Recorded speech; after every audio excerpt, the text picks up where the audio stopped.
Y luego hay una tercera, además es donde se ha situado el campo de Elche, pero además es que los suelos son de margas y calizas, con lo cual también tienen muchas sales que se juntan a la salinidad del agua, y esto complica todavía más las condiciones de la agricultura. Y luego, por último, la tercera zona que hay es la orla, que está formada por, aquí abajo, por marjales y saladares. Es una zona muy interesante porque es muy rica desde el punto de vista ecológico. Entonces, no ha sido estudiada en Elche, pero sí ha sido estudiada en Orihuela, cómo los primeros poblamientos andalusíes se sitúan en esta zona, cómo se van complicando hasta la formación de la ciudad.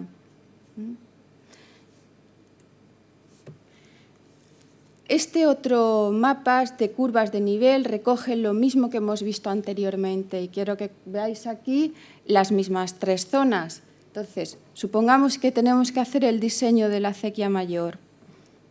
Y aquí tenemos las limitaciones físicas de la acequia. Quiero que os fijéis en dos puntos que me llamaron poderosamente la atención a la hora de hablar de las condiciones del medio físico y de la toponimia árabe. Hay dos zonas. La Talia, porque es Talia en árabe, no la Galia, es la actual partida de la Galia, y la Cudia. La Talia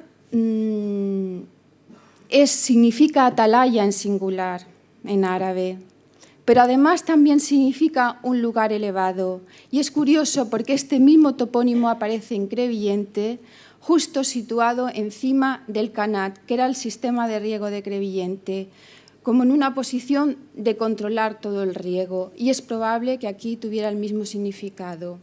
Y luego, más para abajo, estaría la Cudia, bueno, no sé, no atino muy bien, por ahí, que significa colina.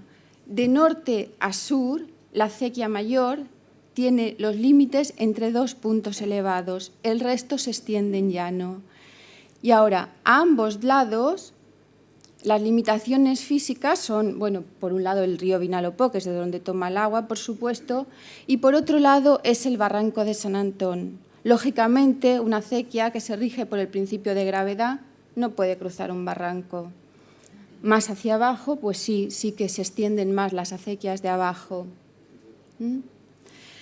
Estas son las limitaciones del medio físico, pero el espacio de la huerta es un espacio donde se cultivaba. Por lo tanto, el Consell establece unas provisiones de entrar ganado. El límite norte era la Talia y el límite sur, el camino de Carmaet. Esta es una fotografía del actual camino de Carmaet.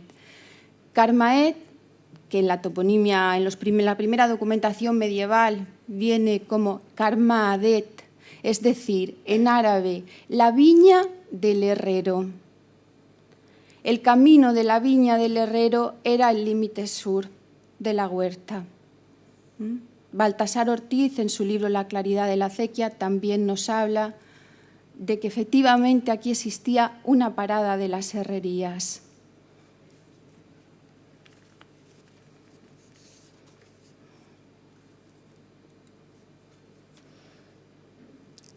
Este es un plano de la acequia mayor y vamos a hablar en relación con él y cómo se estructura el territorio. Podemos distinguir también tres partes en el diseño de la estructura que son fundamentales para comprender después el desarrollo del palmeral y el de los núcleos de población. Primero, la primera parte, que es donde no hay canales de derivación, que se denomina, yo no sé francés, François terre morte, la cabeza muerta no tiene traducción al castellano, es simplemente por donde discurre el agua al principio del recorrido. En segundo lugar, podemos distinguir esta parte, hasta el molino de Resemblanc, más o menos, que es un diseño de espina de pescado,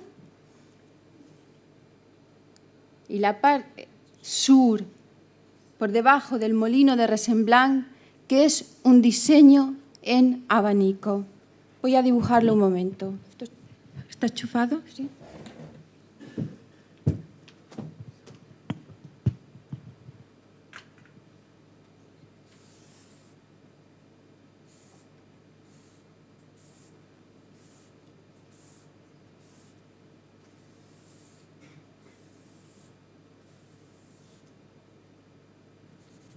Bueno, esto sería la presa de donde toma el agua del río. Esto sería el tramo de arriba, donde no hay canales de derivación. Y a partir de aquí, muy esquemáticamente, sería el recorrido de la acequia, en espina de pescado, que es el primer tramo que he señalado. Todo el tramo que rodea a la Medina. Muy esquemáticamente, porque luego vemos aquí cómo las acequias se dividen así.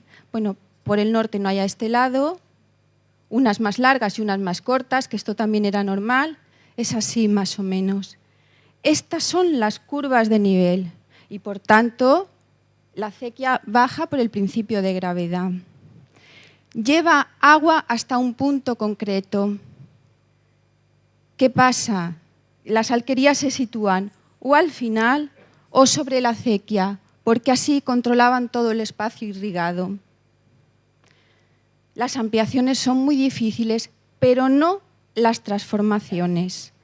Quiero decir con esto, y me estoy refiriendo exclusivamente al palmeral, que creo que después de la conquista cristiana hubo tierras alrededor de la Medina que se pusieron en valor y canales de derivación totalmente secundarios tuvieron un valor principal. Estos canales son tanto los que se refieren a Candalix, como algunos más para abajo, pequeños, que no tienen demasiado sentido. Esto ya lo ha puesto en evidencia Henri Guinot y Sergi Selma, y estoy absolutamente de acuerdo con ellos. Pienso que estas tierras se pusieron en valor después de la conquista cristiana. Y entonces, como la palmera es necesario para regar, ¿qué es lo que consiguen con eso? Pues consiguen cerrar el círculo de palmeras, de tal manera que nos están dando una imagen del palmeral distinta a la que habían en el periodo andalusí, porque se está construyendo la imagen del palmeral que nos ofrece Cabanilles en el siglo XVIII. No creo que en época andalusí el palmeral sea en absoluto igual al que hay que ahora. Por eso ayer, cuando nos planteábamos algo y se planteaban algunas discusiones sobre si había murallas, si no había murallas, creo que ese tema no está bien planteado. Hay que mirarlo desde el punto de vista de la sociedad que ocupa en ese momento el territorio. Yo creo que el anillo de palmeras tan potente del que habla Cabanilles se fue construyendo después de la conquista.